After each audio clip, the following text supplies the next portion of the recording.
fundamentals. Those basics that build the foundation for accomplishment, productivity, success, and lifestyle.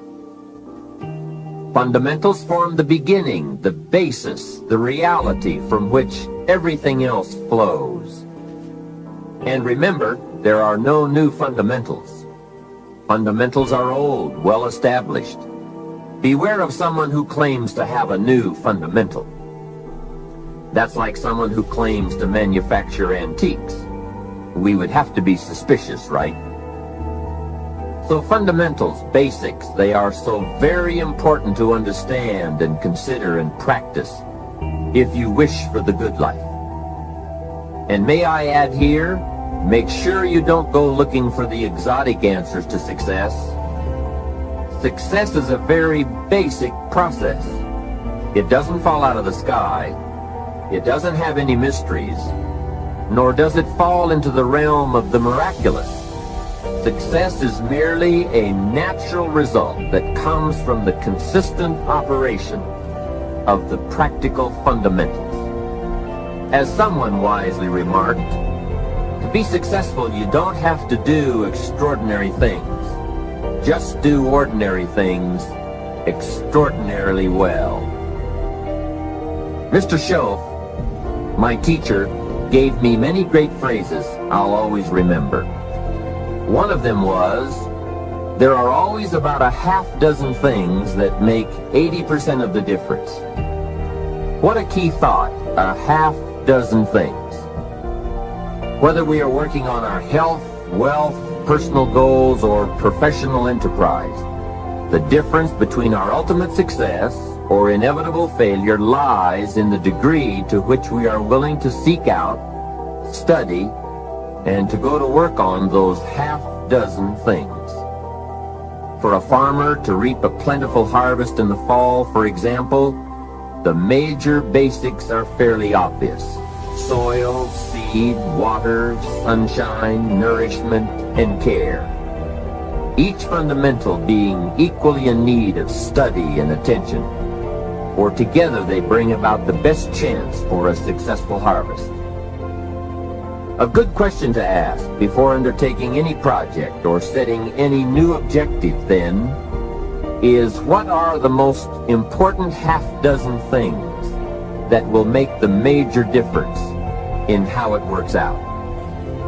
So whether the enterprise is art or architecture, music or sculpture, mathematics or sports, business or farming, success or lifestyle, it's the fundamentals that count. To understand them and to practice them is to take the first intelligent step toward accomplishing your objectives and living your dreams. The second key word for us to consider is wealth.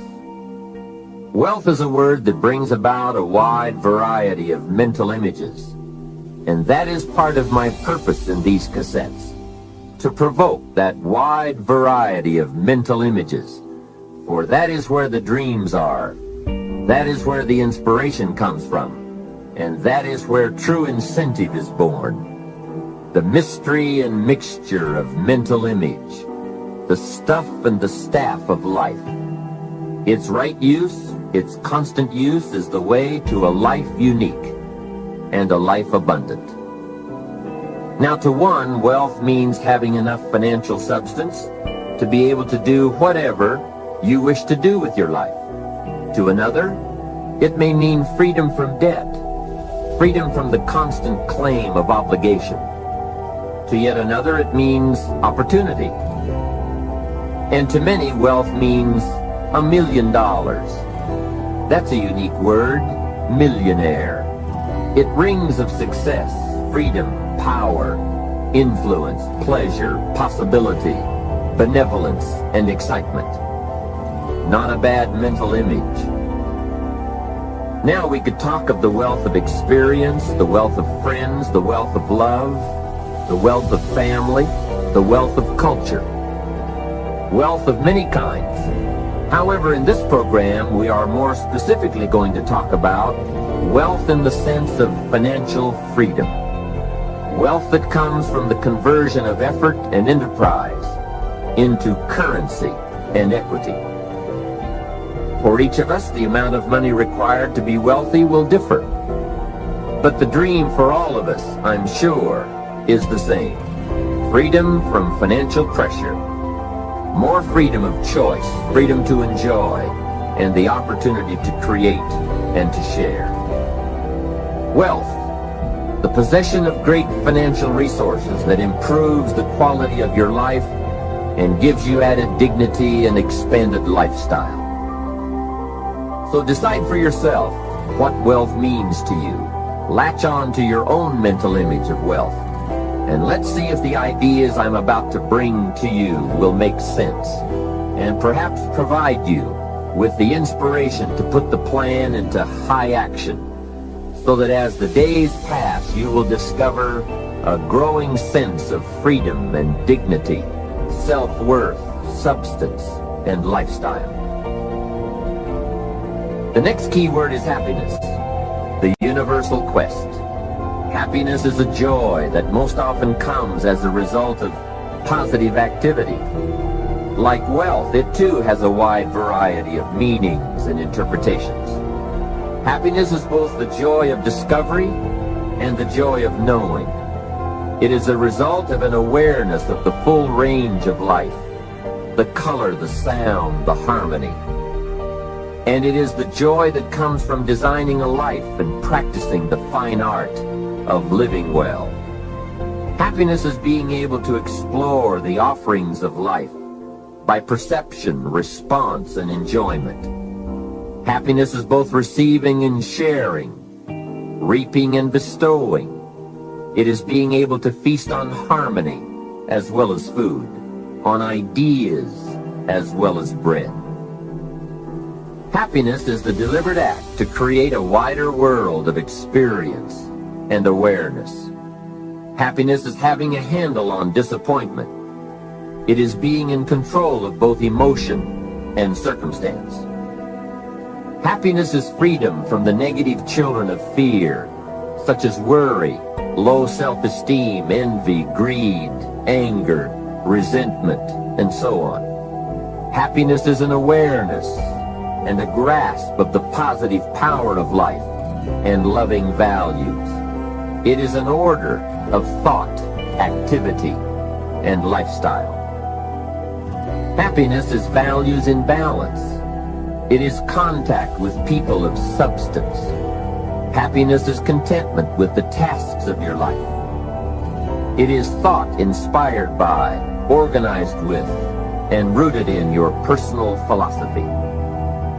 Happiness is a life well lived, in which a wide variety of experiences are deliberately captured to become an invaluable form of currency for you to spend and invest in your own better future.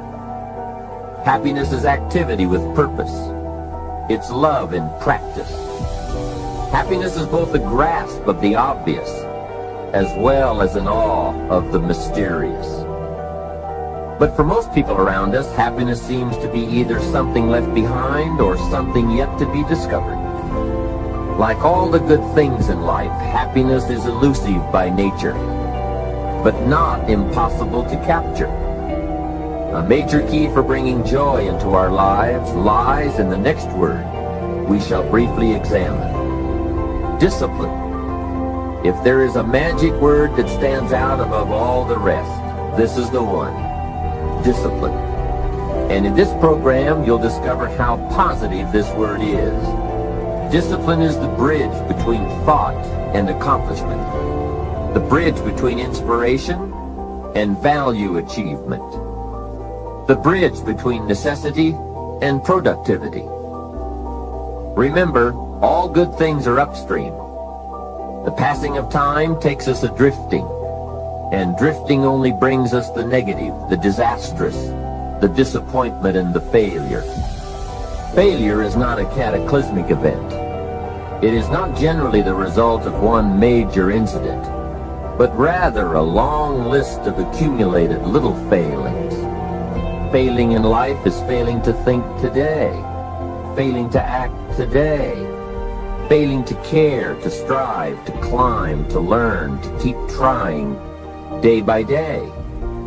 If your goal requires that you write 10 letters today and you write only 3, you are down 7 letters. If you want to make 5 calls and you only make 1, you are down 4 on calls. If your plan calls for saving $10 today and you save none, you're down $10 today. Now the danger is looking at an undisciplined day and concluding that no great harm has been done. It doesn't seem like such a bad day. But add up these days to make a year, and then add up those years to make a lifetime, and perhaps you can now see how repeating today's small failures can easily turn your life into a major disaster. Success, on the other hand, is just the same process in reverse. If you plan to make 10 calls and you end the day making 15, now you're up 5 calls. If you then get up a few on letters, move up the savings numbers, you can see what a massive difference it could make in a year, and what wealth and accomplishment awaits for a lifetime. Discipline is like a set of magic keys that unlocks all the doors of wealth, happiness, sophistication, culture, high self-esteem, pride, joy, accomplishment, satisfaction, and success. The first key to discipline is awareness of the need for and the value of discipline, and especially the discipline to make the changes. What will it take? What must I do? And what must I become to get all I want from my life?